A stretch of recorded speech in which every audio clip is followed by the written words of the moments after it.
கரூர் மாவட்டம் கிருஷ்ணராயபுரம் வட்டத்துக்குட்பட்ட ரெங்கநாதபுரம் ஊராட்சி வளையல்காரன்புதூர் கிராமத்தில் நடைபெற்ற கால்நடை பாதுகாப்பு திட்ட முகாமினை மாவட்ட ஆட்சித்தலைவர் மலர்விழி துவக்கி வைத்தார். கால்நடைகளில் நல்ல நிலையில் பராமரிக்கப்படும் சிறந்த கலப்பின கன்றுகள் தேர்ந்தெடுக்கப்பட்டு கால்நடைகளின் உரிமையாளர்களுக்கு மாவட்ட ஆட்சித்தலைவர் பரிசுகளை வழங்கினார்.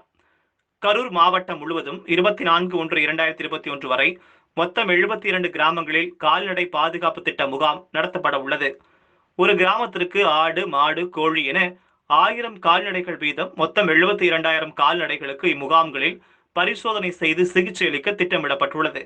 இம்முகாம்களில் கால்நடைகளுக்கான மருத்துவ சிகிச்சை, கன்றுகள் மற்றும் ஆடுகளுக்கு குடற்புழு நீக்கம், சினையுறா மாடுகளுக்கு சிறப்பு சிகிச்சை, சினையுற்ற மாடுகளுக்கு அல்ட்ராசவுண்ட் ஸ்கேனர் மூலம் சிறப்பு பரிசோதனை செய்து சிகிச்சை, ஆண்மை நீக்கம், ஆடுகளுக்கான ஆட்கொள்ளி நோய் தடுப்பூசி போடுதல், கோழிகளுக்கான வெள்ளை கழிச்சல் நோய்க்கான தடுப்பூசி போடுதல், மாடுகளுக்கு மலடு நீக்க சிகிச்சை, மடி நீக்க நோய் சிகிச்சை உள்ளிட்ட சிகிச்சைகள் வழங்கப்படுகிறது.